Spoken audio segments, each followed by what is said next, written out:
तमाम नेताओं को बुलाया था, ऑल पार्टी डेलीगेट्स को बुलाकर वहां पर चाय पर चर्चा हुई है। प्रधानमंत्री नरेंद्र मोदी ने सभी सांसदों के साथ चर्चा की और तमाम जो डेलीगेट्स थे उनसे भी बातचीत की है। और अब तस्वीरों में देख सकते हैं तमाम जो सांसद हैं, कैबिनेट मिनिस्टर्स हैं, पूरा पोर्टफोलियो आज प्रधानमंत्री नरेंद्र मोदी के साथ बैठा हुआ था। पीएम की अध्यक्षता में बैठक हुई और आज केंद्रीय कैबिनेट की बैठक होनी है। जो मेन कैबिनेट है उसकी बैठक भी 2 बजे होनी है और बहुत सारे जो अहम फैसले हैं, बहुत सारे डिस्कशंस हैं, उन पर मुहर लग सकती है क्योंकि अहम बिल जो पास हुआ है वीबीजी राम जी बिल, उस पर भी चर्चा प्रधानमंत्री नरेंद्र मोदी करेंगे। और थोड़ी देर में, अब से कुछ ही वक्त में केंद्रीय कैबिनेट की बैठक होने वाली है। इस बैठक में तमाम जो कैबिनेट मिनिस्टर हैं, रक्षा मंत्री राजनाथ सिंह, विदेश मंत्री एस जयशंकर, पीयूष गोयल, साथ ही साथ गृह मंत्री अमित शाह, तमाम ये नेता वहां पर मौजूद रहेंगे और वहां पर चर्चा होगी। साथ ही साथ सरकार ने शीतकालीन सत्र में जो अहम फैसले लिए हैं, जो अहम स्टेप्स उठाए गए हैं, उन पर चर्चा होगी। और अमित मिश्रा ज्यादा जानकारी के साथ जुड़ रहे हैं ग्राउंड जीरो से। अमित, शीतकालीन सत्र हंगामेदार रहा, मसलों पर चर्चा जरूर हुई, लेकिन सरकार की मंशा थी कि जी राम जी बिल पास करा लिया जाए। दोनों ही राज्यसभा लोकसभा से पास हो गए, राष्ट्रपति के पास भेजे गए, लेकिन आज की जो सेंट्रल कैबिनेट की बैठक है वो बहुत अहम होगी। बात करें तो जी राम जी बिल जो है वो संसद में पास हुआ है और उसके बाद आज शीतकालीन सत्र समाप्त होने के बाद आज पहली जो है बैठक है वो केंद्रीय कैबिनेट की है, जिसकी अध्यक्षता खुद प्रधानमंत्री मोदी करते हुए नजर आएंगे। ऐसे में गृह मंत्री अमित शाह के साथ तमाम जो मंत्रालय के मंत्री है वो मौजूद रहेंगे और ये देखा जा रहा है कि सुरक्षा, रोजगार और इंफ्रास्ट्रक्चर से लेकर के तमाम ऐसे मुद्दे हैं जिसको लेकर के विस्तार से जो चर्चा है वो मोदी कैबिनेट में देखने को मिलेगी। और उस पर कई ऐसे अहम फैसले हैं जिस पर मुहर लग सकती है। और सबसे खास बात करें तो जी राम जी बिल को लेकर के जो प्रधानमंत्री के सामने चर्चा है वो काफी देखने को मिलेगी और इसको लेकर के काफी विचार विमर्श जो है वो चलेगा, क्योंकि जिस तरीके से तमाम और शीतकालीन सत्र के दौरान मुद्दे उठे रहे हैं उस मुद्दों को लेकर के भी चर्चा जो है वो देखने को मिलेगी। तो साफ तौर पर सबकी नजरें जो है इसी बैठक पर टिकी हुई है, क्योंकि ये बैठक जो है इसलिए आम मानी जा रही है क्योंकि शीतकालीन सत्र के बाद ये पहली बैठक जो है वो बुलाई गई है और इस दौरान खुद प्रधानमंत्री इसकी अध्यक्षता करते हुए नजर आएंगे। अमित, बात यह भी है क्योंकि जिस तरह से विपक्ष चर्चा की मांग कर रहा था, सत्र अब खत्म हो चुके हैं, विपक्ष आखिर चर्चा कहां करेगा, लेकिन अभी भी वंदे मातरम के मसले पर, जी राम जी बिल को लेकर, दिल्ली में प्रदूषण को लेकर अभी भी विपक्ष नाराज है सरकार से। वो चाहता है इस पर चर्चा हो। ज्वाइंट पार्लियामेंट्री कमेटी को भी जी राम जी बिल भेजने की बात हो रही थी, लेकिन सरकार ने वो बात भी नहीं सुनी। यहां से अभी जो अगला सत्र उसमें बहुत वक्त है, लेकिन आज की कैबिनेट मीटिंग के बाद थोड़ा सा रुख साफ हो पाएगा कि सरकार आगे क्या करने वाली है और विपक्ष को किस तरह से सरकार को घेरना है।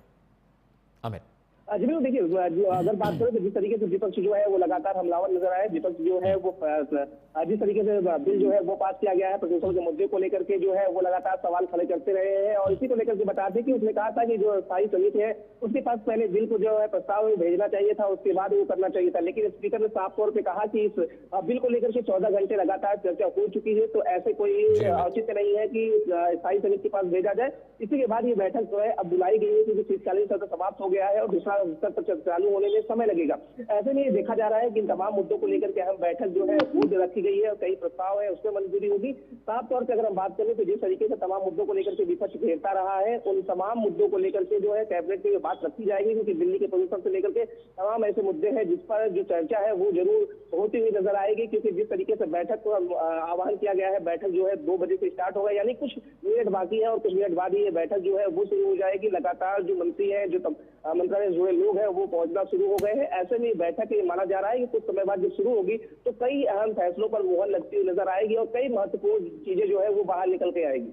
ठीक है अमित, बहुत बहुत शुक्रिया। तो आज पीएम मोदी कैबिनेट की बैठक होनी है 2 बजे। सेंट्रल कैबिनेट की बैठक में कई मसलों पर चर्चा होगी, जो बिल पास हुआ है उस पर भी सरकार चर्चा करने जा रही है। खबरों में आगे बढ़ते हैं। यूपी से बड़ी खबर आ रही है। जी हाँ, यूपी विधानमंडल का शीतकालीन सत्र शुरू हो चुका है। जी हाँ, विधानसभा का शीतकालीन सत्र आज से शुरू हो गया है और शीतकालीन सत्र से पहले समाजवादी पार्टी और बीजेपी में आपस में अब जो सियासी बयानबाजियां वो तेज हो गई हैं। समाजवादी पार्टी विधायकों ने कोडीन युक्त कफ सिरप का प्रदर्शन किया, उसके पिक्चर्स और फोटोज ले जाकर उन्होंने विधानसभा के सामने प्रदर्शन किया। और इस बीच एमएलए ब्रजेश यादव ने साइकिल पर सिरप का पोस्टर लगाकर वो विधानसभा पहुंचे थे। एमएलए मुकेश वर्मा ने भी पोस्टर पहनकर विरोध जताया है। इस बीच सीएम योगी ने कोडीन सिरप को लेकर समाजवादी पार्टी पर निशाना साधते हुए कहा कि समाजवादी पार्टी से कई आरोपियों के ताल्लुक हैं और इस वजह से हमने इस मामले में जांच कराई है, आगे भी समाजवादी पार्टी से उनके रिश्ते जरूर निकलेंगे।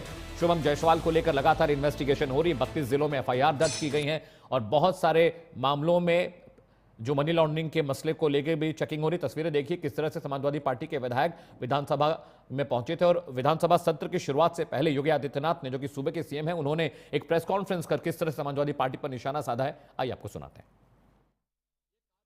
उत्तर प्रदेश सरकार के द्वारा एफएसडीए, यूपी पुलिस और एसटीएफ इनके द्वारा प्रारंभ की गई है, जिसमें अब तक हम लोग काफी बड़े पैमाने पर इसके अवैध तस्करी के प्रकरण को पकड़े हैं और इसमें व्यापक गिरफ्तारियां भी हुई हैं।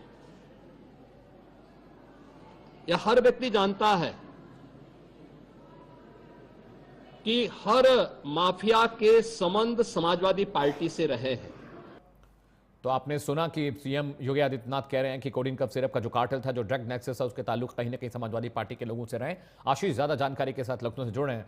आशीष, इस बार का शीतकालीन सत्र भले सरकार चाहती है कि सप्लीमेंट्री बजट पास हो जाए, लेकिन कोडिन सिरप को लेकर जो सियासी अब बयानबाजियां शुरू हो गई हैं, अखिलेश यादव ने भी ट्वीट कर बहुत सारी बातें कही हैं सरकार के बारे में और सीएम योगी ने भी कहा कि बहुत सारे नेता हैं जो समाजवादी पार्टी के, वो इस नेक्सस से जुड़े हुए हैं। क्या अपडेट आपके पास?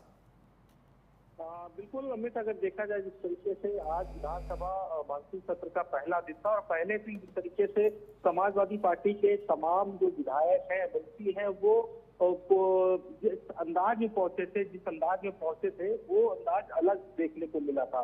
तो कई जो एमएलसी हैं वो बकायदा साइकिल से पहुंचे थे, हाथों में कप सिरप की शीशी बोतल लेकर के पहुंचे थे। कई ऐसे जो पहुंचे थे तो बकायदा कप सिरप का एक माला पहन करके पहुंचे थे।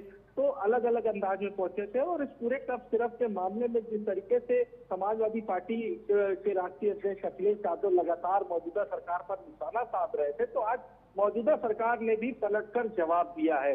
एक बड़ा नेक्सस जो है वो मौजूदा सरकार ने बताया है कि जिस तरीके से जो अभी तक की कप सिरप के मामले में जो गिरफ्तारियां हुई हैं, उन गिरफ्तारियों में कहीं ना कहीं समाजवादी पार्टी के लोगों का हाथ है, समाजवादी पार्टी से लोग ताल्लुक रखते हैं। तो ये पूरा उत्तर प्रदेश के मुख्यमंत्री योगी आदित्यनाथ ने विधानसभा मानसून सत्र शुरू होने से पहले जो कार्रवाई होती है, उस कार्रवाई के दौरान एक प्रेस कॉन्फ्रेंस भी की थी। उस प्रेस कॉन्फ्रेंस में कहा है कि अभी तक की, चाहे वो एसटीएफ ने गिरफ्तारी की हो या ईडी की जिस तरीके से जांच चल रही हो, उनमें कहीं ना कहीं समाजवादी पार्टी के लोगों का हाथ है।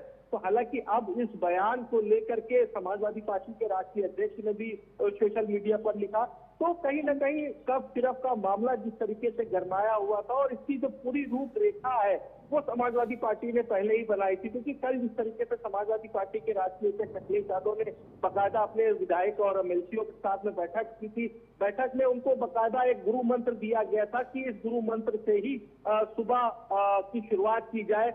विधानसभा के अंदर जैसे ही आप लोग जाए तो कप सिरप का मामला सबसे पहले उठाया जाए। तो कप सिरप के मामले को लेकर के जो सरगर्मियां चली आ रही थी, उस पर अब मौजूदा सरकार ने भी साफ कर दिया है कि कप सिरप के मामले में बकायदा समाजवादी पार्टी के लोगों का हाथ कहीं ना कहीं दिख रहा है।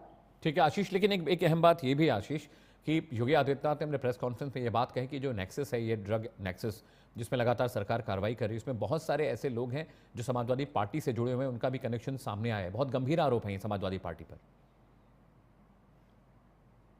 क्योंकि देखिए जो जांच एजेंसियां हैं, जो जांच कर रही एजेंसियां, वो लगातार शासन स्तर पर अपनी रिपोर्ट भी सबमिट कर रही है। तो अभी आपने देखा होगा बीते दिनों जिस तरीके से ईडी की जांच चली थी, ईडी ने कई जगहों पर छापेमारी की थी। ईडी वो नेक्सस खंगाल रही है कि जो मनी लॉन्ड्रिंग का है। और वहीं अगर बात की जाए जो एसटीएफ अपनी जांच कर रही है, लोकल स्तर पर जिस तरीके से पुलिस जांच कर रही है, अगर अभी तक की देखी जाए तो एक बड़ी संख्या में कप सिरप मामले में एफआईआर दर्ज हुई है और बड़ी गिरफ्तारियां भी इसमें देखी गई हैं। अभी कुछ गिरफ्तारियां बाकी हैं, जो अभी भी कुछ लोग ऐसे हैं जो फरार चल रहे हैं, उनकी गिरफ्तारियां बाकी हैं।